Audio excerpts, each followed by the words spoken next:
Secara ringkas dalam tentang tasawuf dan bagi perumpamaan begini. Kita ada 2 buah rumah. Okey. Di dalam satu perumahan ada 2 buah rumah di dalam satu perumahan. Dan setengah orang mengatakan bukan perumahan sama, tapi perumahan yang selagi. Tak apalah, kita anggap 2 buah rumah dalam satu perumahan. Satu rumah Ahlus Sunnah wal Jamaah, satu rumah Syiah. Rumah tu. Dalam Ahlus Sunnah wal Jamaah itu dia ada banyak bilik, betul tak? Dia ada banyak bilik. Bukan ada satu bilik. Ini maksud anda dalam wakil sekarang ni, wakil yang berlaku sekarang ni kan? Orang ni mendakwa dia Ahlus Sunnah wal Jamaah, orang ni mendakwa dia Ahlus Sunnah wal Jamaah. Tanpa melihat kepada asas-asas, memang kita anggapkan dia dalam satu rumah yang masing-masing ni walaupun ada khilaf, okey, tapi masing-masing apabila sebut Abu Bakar wa Umar, masing-masing ni yang walaupun duduk khilaf, gedebak-gedebuk tadi, pinjam istilah Ustaz Ismail tadi, gedebak-gedebuk, tak? Bila sebut jadi nama Abu Bakar, mereka akan sepakat kata apa? Radhiyallahu anhu. Bila baca Quran, masing-masing ni walaupun khilaf, aku kata gini, aku kata begitu, tapi bila baca Quran, inilah dia Quran kita. Betul tak?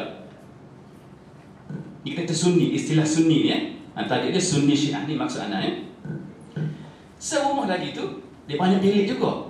Banyak hangat bilik dia.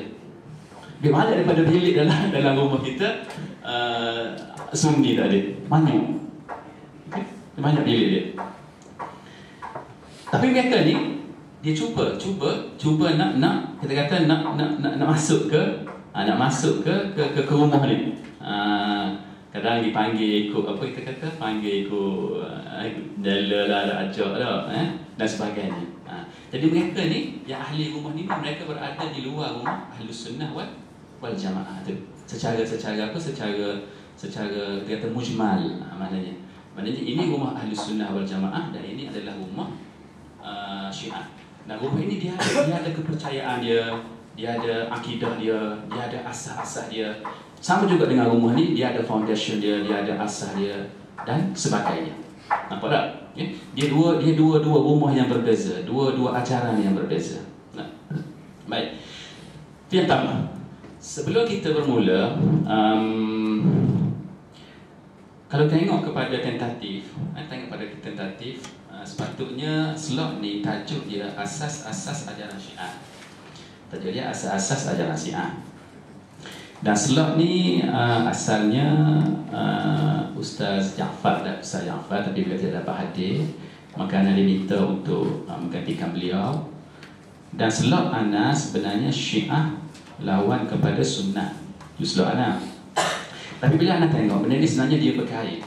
Apabila kita baca, kita kaji perbincangan sekitar isu-isu Sunnah dan Syiah ni, dia punya asas dia tu, dia punya perbincangan, dia punya perdebatan dia tu, dia saling berkait. Dia tidak keluar daripada beberapa asas yang kita boleh bilang. Contohnya macam yang disebut tadi oleh Ustaz Ismail tadi, berkenaan dengan imamah, berkenaan dengan Quran, berkenaan dengan sunnah, berkenaan dengan taqiyah. Kemudian kalau dalam bab fiqh berkenaan dengan mut'ah, berkenaan dengan akidah al-bada, raja'ah, al-imam al-mahdi al-muntazar, dan seterusnya. Jadi walaupun tajuk asas ajaran Syiah, kemudian Syiah versus Sunnah, kita tengok kepada slot tu. Jadi Ana gabungkan, Ana buat 2 slot saja daripada sekarang sampailah ke petang ni insya-Allah, dan katanya ada sedikit perubahan, kita akan berakhir pada pukul 5 lah. Untuk slot Ana, jadi Ana bahagikan 2 kepada Sunni versus Syiah slot pertama dan Sunni versus Syiah slot yang kedua. Boleh kan? Baik. Dalam slot yang pertama ni, Ana nak sebut dulu matlamat kita secara ringkas. Tadi telah pun disebut oleh Ustaz Ismail tadi, apa yang dia minta daripada antum. Dia minta supaya begini. Tadi kan, dia punya tausiah dia punya tambihat, dia punya taujihat. Sekarang ni, matlamat ni kita ni, sekarang ni kami, kenapa kami kita kata isytirak dalam program ni, kenapa kami mengalu-alukan supaya dibuat program ni, memberi sumbangan. Yang pertama adalah untuk menyelamatkan akidah kita, akidah anak-anak kita, akidah golongan muda. Macam kami yang ada 40-an begini, yang sibuk dengan tanggungjawab, kerja, kemudian keluarga, masa kami itu terbatas. Saya boleh aktif di forum dulu, 4 tahun dulu saya boleh aktif, bolehlah aktif. Tapi sekarang ni dah tak boleh dah. Kalau masuk ke forum, tengok hujah-hujah Syiah tu memang rasa nak jawab, tapi masalah masa dan juga masalah bahan. Masalah masa dan juga masalah bahan.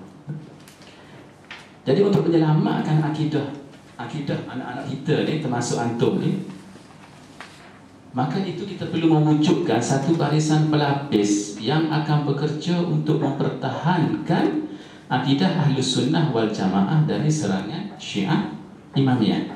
Kita katakan serangan sebab apa? Sebab kita molek-molek duduk di dalam rumah kita, okey. Tiba-tiba ada orang daripada luar ni yang cuba untuk bawa ajaran dia. Jadi kita mengatakan itu adalah benda luar, benda asing, satu serangan. Jadi kita tak perlu. Yang kita ada ni dah komplit dah. Lainlah kalau kita ni berada di, kita kata di Iran contohnya, ataupun kita berada di Jabal Amil. Tahu Jabal Amil? Jabal Amil tu Bukit Amil di Lebanon. Lebanon dia ada satu bukit dipanggil Bukit Amil. Ulama-ulama yang takharruj daripada bukit tu, daripada pengajian di bukit tu, di kawasan tu dipanggil Al-Amili, dipanggil Al-Amili nisbah kepada Jabal Amil di Lebanon. Itu kawasan dia. Maknanya kalau kita pergi ke sana, maka dia pun sama juga macam kita, dia akan kata kita pergi mendengar dia, betul tak? Sebab itu kawasan dia. Sekarang ni anak-anak kita, pemuda-pemuda kita semua ni mazhab Ahlus Sunnah wal Jamaah. Jadi kita kena wujudkan satu barisan yang terdiri daripada orang muda yang ada masa, yang mutahammis, yang bersemangat untuk buat kerja. Sebab apa? Sebab serangan mereka terlalu hebat. Mereka ni dia punya contoh daripada segi bahan, pengalaman daripada segi bahan. Dalam bahasa Melayu, dia memang dah ada daripada dulu lagi, daripada A sampai pada Z. Dia hanya copy paste bubuh dalam forum. Contohnya dalam satu malam dia boleh copy paste satu tajuk kekufuran para sahabat Nabi berdasarkan kitab-kitab Sunni dalam satu malam. Ini pengalaman selama sebanyak berpuluh-puluh muka surat. Semasa dia copy paste tu, kebetulan pada masa tu anak online, anak pun pergi menyelap. Ada postingan dalam forum tu. Maka kerana anak ada posting di tengah tu, jadi dia punya tasalsul tu nampak macam itu tidak tasalsul balik, maka dia pun start balik. Start daripada awal balik. Banyak berbelah-belah page tentang perkara tu. Kenapa begitu mudah? Sebab dia ada bahan tu siap dah.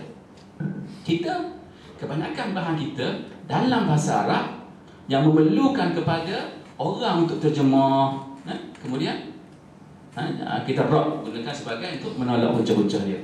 Jadi sebab itu saya rasa kita perlu ada barisan pelapis untuk buat kerja ni. Dan barisan pelapis ni pula, seperti yang disebut oleh Ustaz tadi, akidah dia berkenaan dengan Ahlus Sunnah wal Jamaah ni, dia kena mantap. Dia nak masuk ke bidang ni, nak bekerja dalam bidang ni, dia kena mantap. Dan mantap tu dia kena belajar betul-betul, kena faham betul-betul dulu manhaj Ahlus Sunnah wal Jamaah. Dan buku yang Ustaz Ismail bagi tu pun boleh baca. Konsentrate pada buku tu. Bila dah konsentrate, dah faham dah manhaj Ahlus Sunnah wal Jamaah, tahu dah Quran ikut pandangan Sunni macam mana, Sunnah ikut pandangan Sunni macam mana, bab-bab lain, sahabat dan sebagainya, barulah boleh berpindah kepada baca bab isu-isu perbincangan berkenaan dengan Sunni Syiah. Dan anda boleh antara kalau untuk di peringkat awal, antaranya boleh baca buku yang ditulis, buku lama yang ditulis oleh Syekh Sayyid Muhibbuddin Al-Khatib. Ini buku lama, ini buku terjemahan dalam edisi bahasa Melayu lah. Sebagai kita kata sebagai peringkat awal, baca daripada awal sampai akhir supaya dapat gambaran apa dia Syiah, Sunni Syiah itu. Sebab kita dah mantap dah kita punya akidah manhaj Ahlus Sunnah wal Jamaah. Baca tu backup yang kedua. Ala kuliah tu maksud anak ialah tujuan kita berharap supaya akan ada selepas ini daripada golongan antum, orang muda yang akan memperjuangkan, mempertahankan mazhab ahli sunnah wal jamaah daripada serangan Syiah Imamiyah. Itu tempat kita. Baik, Sunni, kita masuk pada tajuk Sunni